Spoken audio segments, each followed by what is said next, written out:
Well, hello everyone, and welcome to the first SALT Lunchbox. Hopefully you can hear me out there. I'm Dave Burt, SALT founder and your host for today. Before we start, let's take a moment to ensure that everyone is ready and familiar with the webinar control panel. First, if you have a question or a comment, click on the Q&A logo at the base of your screen, unless you're on an iPad, in which case it's at the top of your screen. So why not give it a go now and let us know who you are and where you are. Hopefully we've got some people out there listening. In fact, we've had a terrific response. We know we do. One of our team members, Larice, will be sending through these questions and comments at the appropriate time. So let's go. I'm excited. My name is Dave, and SALT is a not-for-profit health education company that normally presents in clubs and workplaces on wellbeing and mental health, respect and equality, positive coaching, positive sports, parenting, and a whole lot more. Today, I will tell you a little bit about SALT and what we do, because some of you won't know about us, but these webinars are not about SALT, they're about you. So while I'm speaking today, I want you to start writing in questions and comments that we'll share in the most important part of today, which is the question and answer section. We don't just want questions, we want comments. You might just have something encouraging to say, something great that you've done that might help others. So just quickly, let me tell you about SALT, and I want to tell you a story about a club and a father that faced into a trauma. SALT began in 2015, and we have since then delivered around 1,800 interactive presentations into hundreds of sporting clubs, as well as schools and businesses. We did have over 1,000 sessions budgeted for in 2020, but for the time being, we'll place these on hold and we will be working from home like many of you. And we're excited by the opportunity because we have a unique crisis occurring that requires a unique response. Over the time of this coronavirus challenge, our aim is to bring some positivity into each day. These sessions will not be a talk fest. They'll focus on practical ways that you can help yourself and those who you love and care for. Our two major purposes are to inspire and connect. So we will have about 5 to 10 minutes of content, followed by 20 to 25 minutes or so of questions, answers, and discussion. We'll have a range of different experts and guests joining our team for different topics. We're also going to interview people about their own lived experiences when we think that the stories might inspire you. We need to remind you that primarily we are educators rather than counsellors or psychologists. We do, however, draw our content and feedback from relevant expert sources. We have a team of around 12 people working in the background to make these webinars possible, and terrific partners for the program in Bendigo Bank, Eastland Shopping Centre, and FC Business Solutions. Back in 2015, we began SALT because we saw a unique opportunity arise. For many years, I'd spoken to people about the power of sporting clubs. Within them, we saw people at their very best. They were courageous, sacrificial, disciplined. They made good decisions under pressure. They communicated clearly. They were selfless in the name of footy or basketball or whatever they were playing. But off the field, many clubs, especially from my experience, footy and cricket clubs, were still bastions of poor behaviour. Binge drinking was still celebrated and encouraged. Women were spoken of in sexual terms and often felt uncomfortable at club events. If people had a problem, it was considered a weakness to talk about it, so they didn't speak up. To cut a long story short, I quit my job and became the Victorian Coordinator for Sports Chaplaincy Australia. And during that time, I was called to 7 clubs who'd experienced the loss of one of their communities through suicide. I was asked to help them get back on their feet. And while I wasn't an expert in this particular field, I had a warm heart and a clear head and was able to help. One of the clubs I went to was the Bond Beach Football Club, who'd just lost a 17-year-old boy named Justin. And I got asked to go to the club 2 days after the event, and I walk out onto the ground and the first seconds and under-19s are about to start training, and I spoke to them for about 5 or 10 minutes about grief and loss. And then I said, if anybody wants to come into the club rooms and talk, it's good for men to talk if you feel like you're not coping and coach has given you permission. And so as I walked off the ground, I didn't know whether anybody would come, but as it turned out, the whole under-19 team followed. And as we were walking off the ground, I noticed around the edge of the ground were friends and family who'd come to the football club, I guess, not knowing where else to come to do their grieving. And we walked up into the club rooms and the coach set the boys out in a kind of a horseshoe shape, and he sat to my right and he introduced me and he said this. He said, boys, you know that I love you. I've coached many of you to 2 premierships, but I don't know what to do here. So we've got an expert with us today who's going to talk to you. And again, I didn't feel like an expert at all. But I said to the first boy on my left, I said, on a scale of 1 to 10, if 10 means you're coping really well and 1 means you're really struggling, what number are you? And the first few boys all answered in similar ways. They all said, oh, we're okay, we're a 5, we're a 6, we're sad because everybody else is, but we're doing okay. We got about 3 or 4 boys in, and a boy called Pete says, well, actually, I'm not coping. He said, I was driving to work today. I got about halfway. I burst into tears. I turned around. I went back home again. And it turned out Pete was the next door neighbour of Justin. He'd grown up with him, so he knew him really well. I said to the boys, put your hand up now if you're a mate of Pete's. Just put your hand up high.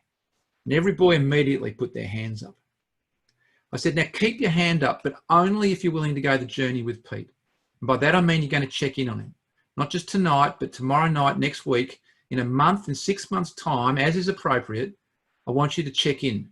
Now, if you're willing to do that, keep your hand up. And every boy had their hand up, and I knew they meant it because they were eyeballing Pete. I said, Pete, have a look. And Pete, who had his head down, lifts his head up, and through his teary eyes, he acknowledges that every single boy in the room was there for him. And that changed the whole tone and tenor of the room.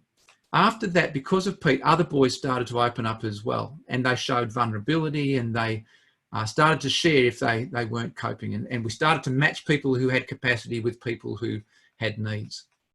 And as we were going through the boys, I noticed a man at the back of the room start to move towards the front of the room, and I hadn't noticed him previously. But he moves all the way up and he comes and stands right next to me, and I look at him, he's fairly disheveled, he's about my age, and he says, I need to speak to the boys. And so not knowing what else to do, I said, okay, speak.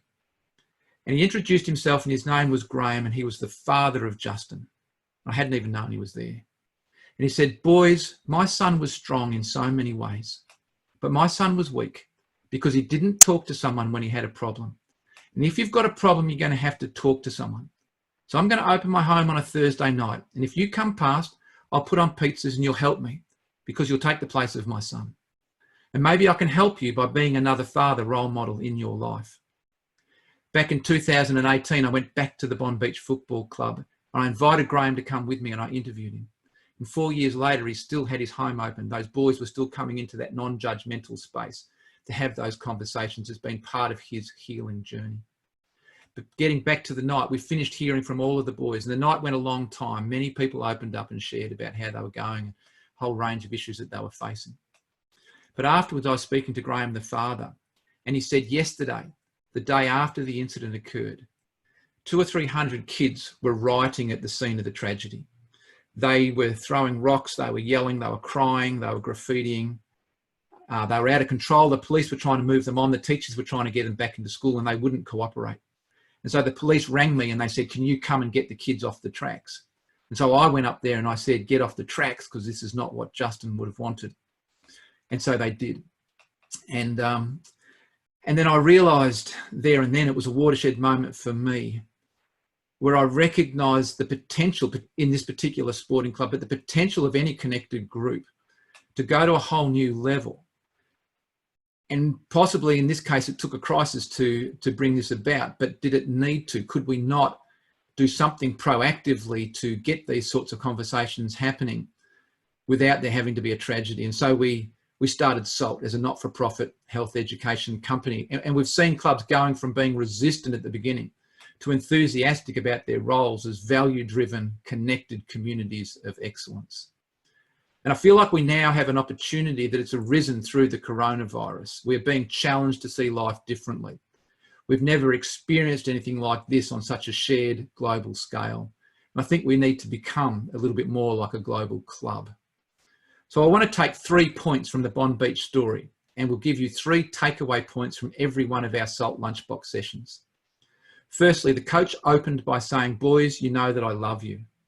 Now, maybe they knew this or maybe they didn't, but he had to say it. Perhaps it shouldn't have required a tragedy to elicit those words, but sometimes it takes a tragedy to bring the best out in us. Secondly, it took someone to be vulnerable for us to see the connections to start happening. And Pete had to say to the rest of the group, I'm not coping. And after he did that, he gave permission for others to follow. It takes courage to show vulnerability and let people help you. We need people who are not coping to let others know. People won't lose respect for you. They will respect you more because we know how hard this is to do. Thirdly, Graeme, the father, was suffering from deep grief, and immediately he chose to deal with that grief by offering to help others through their pain. Some of you will have followed the story of Neil Danaher, an AFL legend who's dying of motor neurone disease. He started the M&D Foundation and has run a huge event to fundraise for a cure called the Big Freeze. He was asked by a player, why don't you just tick off your bucket list? Why don't you just do what you want to do? You haven't got long left. He replied, because this gives me no satisfaction whatsoever. What helps me is helping others, because when you help others, resilience is a natural byproduct. So 3 points. Tell people you love them, be prepared to be vulnerable, and heal yourself by serving and helping others. Okay, we're going to go to questions and comments. We'd love to hear from you, either your questions or what you've done that's been effective and helpful. And joining me to answer these today is Edwina Ricky and Lane Stretton. Lane works in suicide prevention and mental health. His studies have been in behavioural psychology and counselling. He is the chair of SALT and a director of Roses in the Ocean and Yellow Box Careers. Edwina, as well as being a psychology and maths teacher, is the project manager for the implementation of wellbeing literacy into 27 schools in the Maroondah Schools Network in the eastern suburbs of Melbourne. So I'm going to have a look at our questions, and I can see a whole range of people that I've known and met in the past, and it's absolutely fantastic. We've got Sarah from Barry Plant and Bob Simpson and Kim Gray and a whole range of people, and we've got some questions, and I'm going to go to the first one that says this. My husband does not have a close relationship with his father and is not good at showing any weakness in front of our kids. How can I get him to let down his guard and model this vulnerability to our kids? And Lane, I'm going to throw to you to have a go at answering that. How can we be more vulnerable when it's not part of our typical mindset? Yeah, thanks, Dave. What a great question. And can I firstly say how much I love your stories, mate? I could sit and listen to your stories forever. You tell an amazing story about an amazing group of people. It's really complex, isn't it? You know, how much vulnerability do we show? It takes a lot of courage to show vulnerability, particularly to our kids. And I don't know if there's an appropriate level or inappropriate level. It just depends on circumstance. And if I could say this, I think maybe the most important thing is the self-care of the individual that I'm talking to. So if what I'm about to do is actually likely to increase the distress of the children or the kids, then why would I go down that particular path and cause them that sort of distress? So it might be in that moment that I need to keep some of that stuff to myself, or find an appropriate level of communication that's helpful for them, not unhelpful for them. When we're facing, you know, really complex and difficult situations, self-care becomes of paramount importance. And it's important for me to ensure that I'm okay, but then it's important that whatever it is that I do is not going to have a detrimental impact on the people that I'm communicating to. So, you know, I think there's a level of courage required, but also there's an appropriateness about what I share and what I don't share, depending on the nature of the audience. Great, thanks, Lane. I'm going to try and keep our answers fairly brief, Ed, because we've got lots of questions coming in, which is just terrific. Ed, did you want to say anything to that last question before we move on? No, look, I think Lane covered it all. I think courage is so important. I think it's just important that we're authentic. And so we talk about our experiences, we share with one another and inspire one another. Yeah, kids need us to be really honest at this time. And I think too, when we're trying to skill up each other, if we recognise that this is in the best interest of our kids, that we're modelling something which our kids can then model themselves. We have inherited certain habits from our parents that, unless we question them and perhaps, you know, reinvent ourselves a little, we're just going to pass them on to our kids. So terrific. I've got a question here from Tim Hable. Coaches are leaders in clubs, but many clubs have had to lay coaches off due to financial issues. Thoughts around that? I'll make a start on that. We very, very much see that coaches have of late changed their roles from being people who are expert in whatever their particular sport is to people who are appointed because they have some degree of experience or expertise in managing people. And I think that if you've been laid off as a coach right now of a club for financial reasons, my encouragement would be to you that your role hasn't finished, that your role now is to remain in contact with your playing group, who will still be looking to you, whether you're paid or not paid, to reach out and check out how they're going, because clubs are not actually about football or cricket or basketball. Clubs are about people. And right now, the fact that you've been stood down, which is difficult for you, is going to really show your leadership capacity as to whether or not you continue to lead in this space, and that your leadership now becomes, how are our people going? Do they have networks around them? Are they connected? And how can our club during this time position itself to be a better club in the future, through the time we had to rethink and reinvent ourselves? Terrific. I've got a question from James Gallagher. Keen to hear about the power of talking to young people about suicide. Can it have a negative impact? Why is the term committed suicide no longer used? Lane, I'll throw to you because you're an expert in this space. Well, I don't know if I'm an expert, Dave, but I certainly have a lived experience of suicide. I lost my brother Nathan to suicide, and as a result of that, I've spent a lot of time studying this. We need to demystify the whole subject of suicide. We need to normalise conversation. We need to make it okay for people to talk about it, and we need to be open with how we feel about that particular subject. But we need to do so in a way that's safe. And one of the simple things that we can do is make sure that we're not talking about method. And the other thing is, little things like this expression committed. Where did the expression committed suicide come from?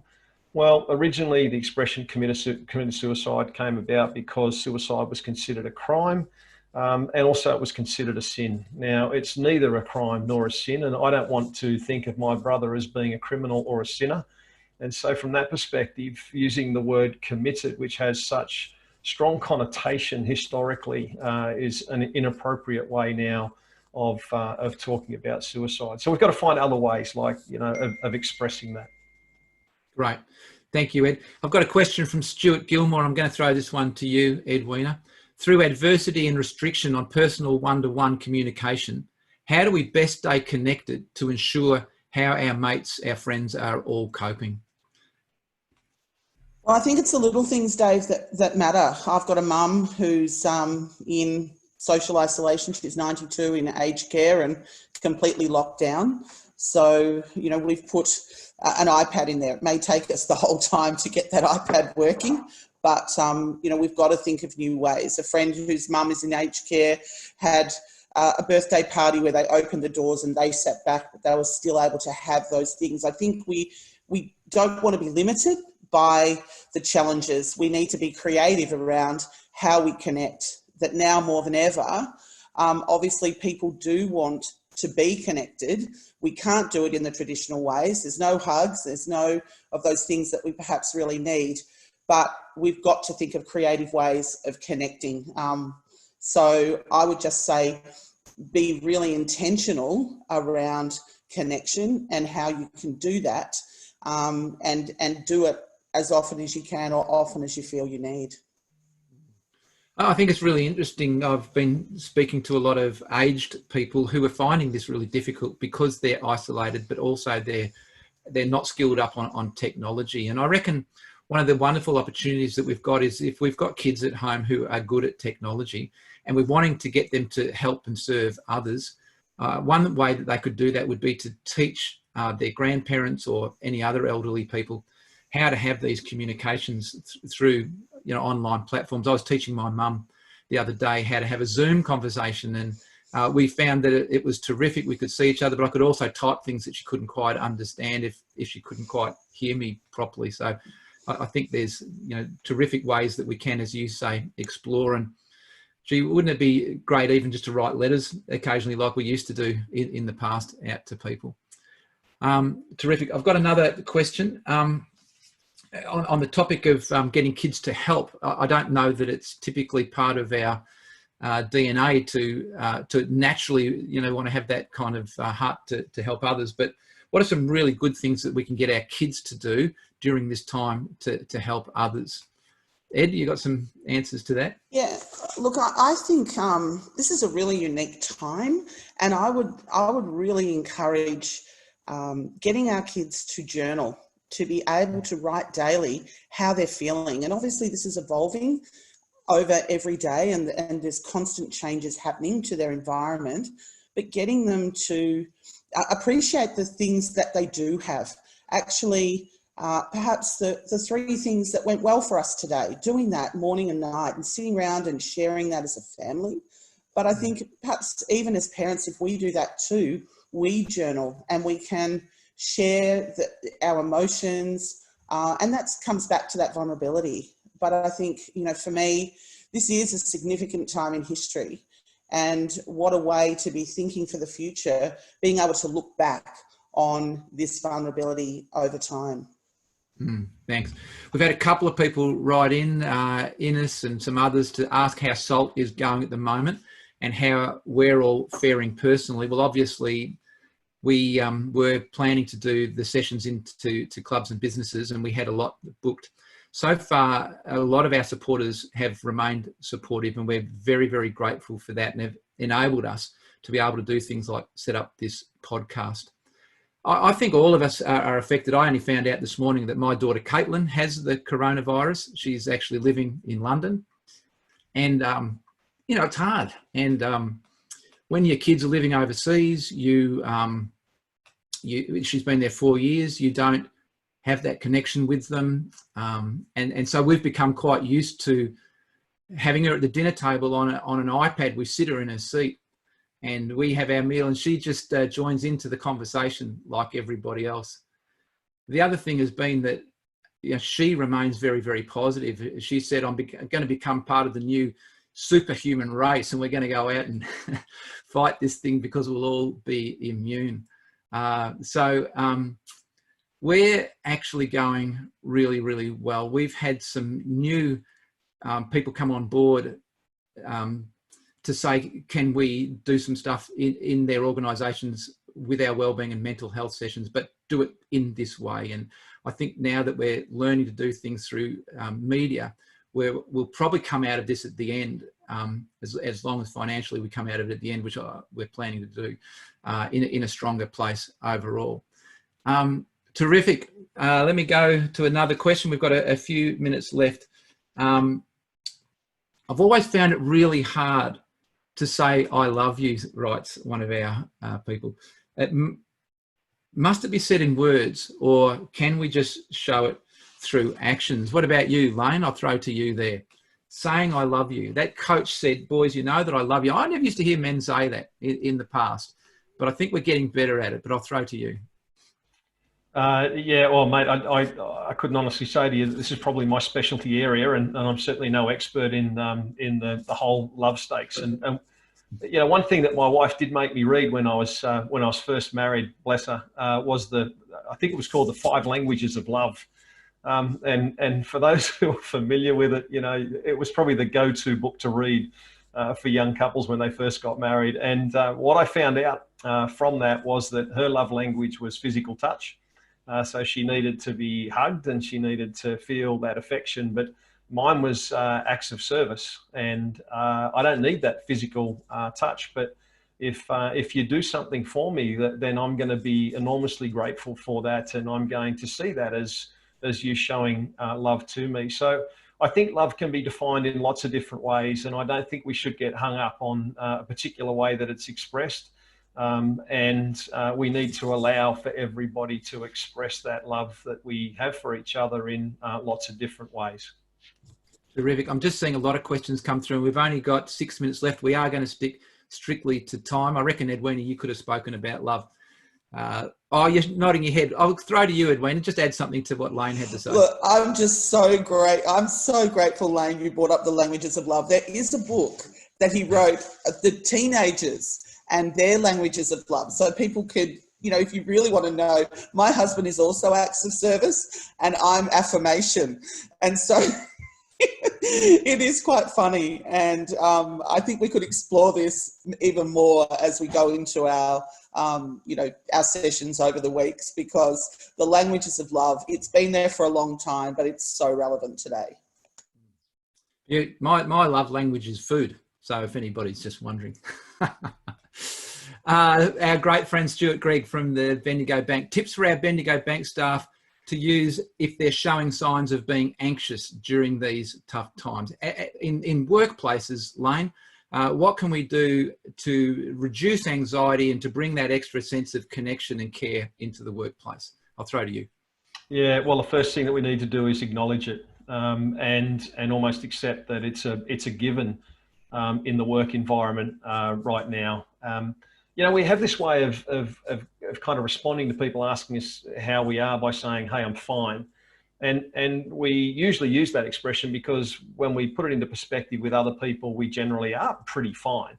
But fine's one of those really, you know, loose ways of describing how we're feeling. And what I would encourage people to do is to actually find the words, the proper words to express how I'm feeling, because in so doing, the gift that we give to them is the gift of intimacy and the gift of opening ourselves up to a conversation, and the gift that we offer to them is the opportunity for them to help. And so the more we can express how we're feeling, the more we can talk about it in really open and honest ways, the more likely we are that when we really need it, we're going to get the help that we need. Terrific. I would like to just touch on this one from Simon Rodder. We're down to 4 minutes, but are there any recommended strategies to ensure online engagement doesn't increase feelings of cyberbullying? I think, Lane, again, I'll just throw to you in a minute or so. How do we make sure that when our kids are online, and I read somewhere this morning that, you know, social media is actually becoming social media rather than, you know, how we've seen it before as a distraction of, you know, people living better lives than us. But how can we make sure that if our kids are engaging at this time on social media, that they're staying in that safe zone? And look, we've got one of our team, Neil Milton from Child Safe, and we will be talking to him later in the series about social media and keeping our kids safe. But just briefly, Lane, in a couple of sentences. Yeah, I'm not an expert in social media, nor am I an expert in cyberbullying. But what I would say is this, that I think there's a couple of things. One is to actually help our children to understand what healthy engagement actually looks like, and how to engage in a way that's aligned with their own personal values. That is, what behavior is acceptable, what behavior is unacceptable. And the second thing is for them to understand how what's an appropriate way to cope with cyberbullying if you see cyberbullying occurring, not only to others, but also to yourself, and having the courage to be able to call out the behavior for what it is, and to do the right thing in that particular situation. Great. Ed, did you want to add to that? Yeah, look, I think in schools we call it bucket filling. And I think it's about, does this fill someone's bucket, or is this taking out of someone's bucket? And I think if we think about high quality connections, and going back to Stuart's point around Bendigo Bank or our kids online, it's about being mindful of the communication. And does this light someone up? Does this deplete someone? And really thinking about that before we put messages out there. Fantastic. Really want to thank everybody. 3 takeaway points from today. Number 1, tell people that you love them. You may think that they know, and they might know, but they need to hear it again, and probably more often during this difficult time. Number 2, be vulnerable, not just for your sake, but for the sake of others. When you're courageous enough to be vulnerable, you open up permission for others to follow. And number 3, help yourself by helping others. Resilience is a direct byproduct of giving your love and energy to others. We want to thank you so much for joining us today. Spread the word among your friends. Tell us how we can improve. We're still working on integrating more online platforms to increase how we can connect effectively. So if you want to access further resources, we're going to start putting the resources that we're using onto the Sport and Life Training Facebook site. Also, if we couldn't answer your questions today, we'll continue to answer your questions on our Facebook site. You can upload them if you have some questions afterwards. We're also setting up an assistance platform on our Facebook site where people can list their needs and others can offer help of various kinds. And if anybody's feeling like they need to talk to someone, the Lifeline number is listed here, 24/7 help available. On Wednesday, we're going to talk about a thing called emotional agility, and that again will talk a little bit about the language that we use. So thank you for joining us. And remember, folks, we will come out of this time better, stronger, and richer in the things that really matter. Thanks, everybody.